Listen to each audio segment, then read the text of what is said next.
Hey there, it's Noelle. And before we dive into today's episode, I want you to think about something for a moment. When you walk into your center tomorrow morning, what do you feel? Is it energy and collaboration?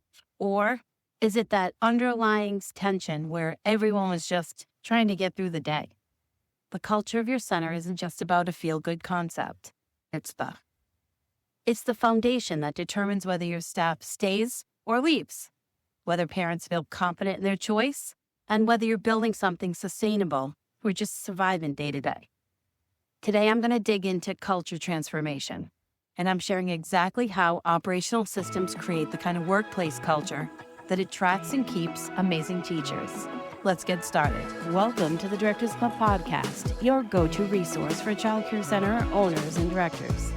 Each week, we dive into the world of childcare management, sharing valuable tips, tools, and resources to help you build enrollment, retain your top teachers, and streamline your operations. With a casual and lighthearted approach, we unlock the secrets of creating a thriving childcare center. Let's laugh, learn, and grow together. This is the Directors Club Podcast. If you ever walked into your center and felt like you were stepping into a battlefield instead of a place of learning and growth, you're definitely not alone. I've been there, where every day feels like you're putting out the fires, your staff looks exhausted before they even start their shifts, you're getting calls all day to come rescue teachers in the classroom, and you're wondering how you went from wanting to make a difference in children's lives to feeling like you're barely keeping your head above water. I'm talking about culture today because I've watched so many people burn out and leave the field, and not because they don't love children or education, but because they're drowning in the chaos and feeling like they can't create the kind of environment they dreamed of. Just this week, I had 3 different directors reach out to me saying the same thing. My staff is stressed, turnover is killing us, I cannot find good teachers, and I don't know how to turn this thing around. The truth is, culture isn't something that just happens. It's something you create intentionally through the systems and leadership practices you put in place every day.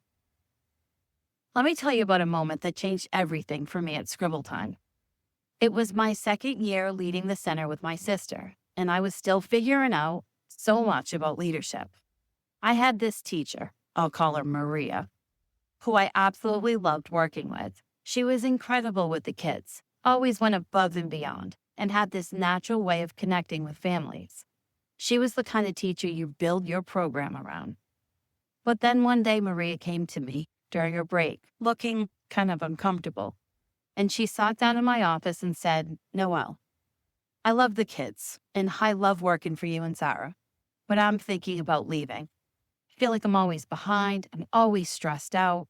I never know what's going on. And honestly, there's so much gossip and tension in the classrooms that I dread coming to work." Let me tell you, friends, that hit me like a truck. I had no idea how bad the gossip was. Here was my best teacher, someone that we just loved, telling me she was miserable.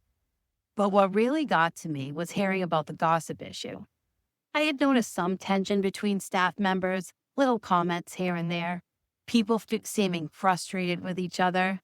But I kept talking to the teacher, trying to help them work through it and give them the tools to address it.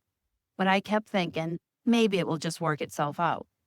I was so focused on keeping the center running that I hadn't realized how toxic the culture was because of a couple of teachers. Maria, she also said that I never know what's expected of me beyond the basics, and when problems come up, it feels like we're all just pointing fingers at each other instead of working together to solve things. I came into early education because I wanted to be part of something positive, but this just didn't feel positive. That conversation kept me up all night because I knew if Maria felt this way, others probably did too. I had to face the hard truth that lack of clear systems and leadership wasn't just creating operational chaos. It was creating a culture where good people couldn't thrive. The gossip, the stress, the uncertainty, it was all connected to what I believe was our failure to provide a good structure, and we really needed to step up. And here's what I learned about culture transformation. and it's something that completely changed how I thought about leadership. Culture isn't created by your mission statement on the wall or in your handbook. It's created by your daily systems and how consistently you implement them and how much you talk about them. When you have clear operational systems in place and great conversations around them, something magical happens. Your staff stops feeling like they're working in chaos and starts feeling empowered, supported, and motivated. Think about it this way. When your teachers know exactly what's expected of them, how to accomplish their goals, and where to turn for support, they can focus on what to do best, educating and caring for our students. But when they're constantly guessing procedures, dealing with uncertain communication, or feeling like they're always behind, that stress creates a cultural of survival rather than thriving. The beautiful thing about implementing strong systems is that they naturally enhance communication and teamwork with clear processes for meetings, task delegation, and feedback. And that leaves less room for misunderstandings or bottlenecking.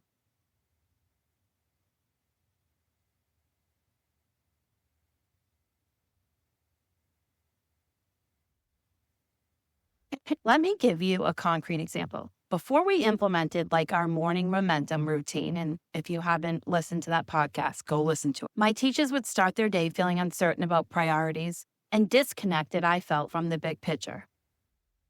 They didn't have a plan of how they would deal with whatever I knew was their big issue. It was like a student with a behavior issue and they needed to be consistent with it.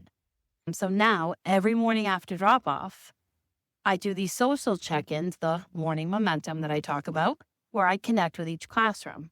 I ask them what their goals are for the day and offer specific support. This simple system has transformed our morning energy because teachers know they're seen, supported, and that their work matters. It's not just about checking boxes. It's about creating consistent touch points that build confidence and connection.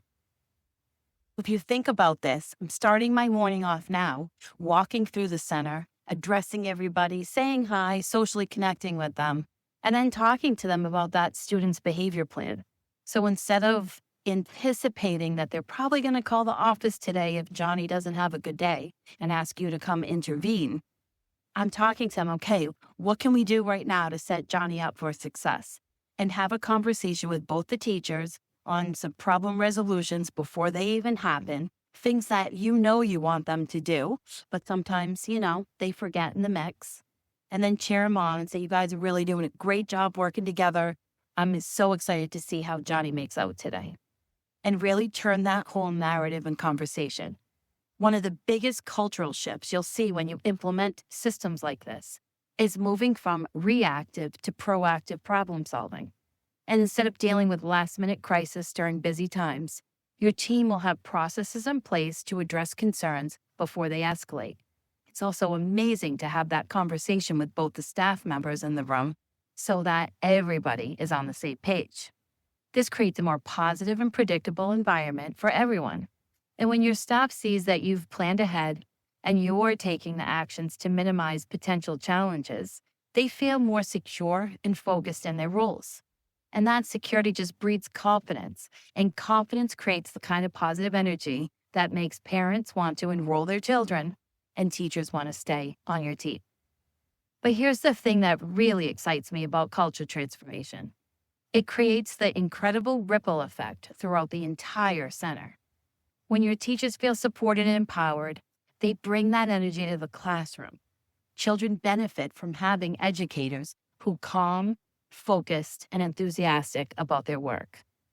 Parents notice the difference immediately, and they start feeling great at drop-offs too. That transformation I'm talking about doesn't just happen overnight, but it begins with you and your commitment to implementing systems to support your team. And when you embrace operational systems and adopt a leadership mindset, focus on empowerment rather than control, you're modeling the behaviors and attitudes that lead to success. Now, before we start implementing a new system, you need to know what you're starting from. Take a moment right now and honestly assess your current culture by asking yourself these questions. When your teachers arrive in the morning, do they seem energized or just trying to get through? During transitions and busy times, are your staff members helping each other, or does everyone seem to be in their own bubble, or is one person doing all the work? When problems arise, do your teachers come to you for solutions, or do they complain to each other in the hallways? And here's the big one. If you had to describe the overall mood of your center in one word, what would it be? If you're hearing things like exhausted, stressed, disconnected, or chaotic, that's actually good news because it means you have a clear starting point. The beautiful thing is you can start changing this today with one simple practice. Pick one area where you feel the biggest cultural gap is. If it's communication and connection, start the morning check-in like I described. If it's recognition and appreciation, commit to acknowledging one specific accomplishment from each teacher every week. If it's clarity and direction, spend 5 minutes each morning writing down the day's priority and sharing it with your team. The key is to pick one thing and do it consistently for a few weeks. Don't try to overhaul everything at once because that just creates chaos for you. Culture change happens through small, consistent actions that compound over time. And when your teachers start to see that you're showing up differently, more intentionally, more supportively, more consistently, they'll start showing up differently too. Culture transforms through operational systems isn't just about running a more efficient center. It's about building a community where people grow, connect, and succeed together. And when you create clear systems for communication, consistent processes for daily operations, and proactive approaches to problem solving, you're not just changing how work gets done, you're changing how people feel about coming to work every day. You're creating that kind of environment where teachers want to stay, where children thrive, and where families develop trust and loyalty. And honestly, if you're creating the kind of workplace you deserve to have all along, I want you to message me and tell me, where are you going to start in your culture? Go find out first what your teachers are feeling and what they're wanting. And then just pick one little thing and let me know what it is. Have an amazing day. Thanks for listening. I'm cheering you on. Bye, everybody.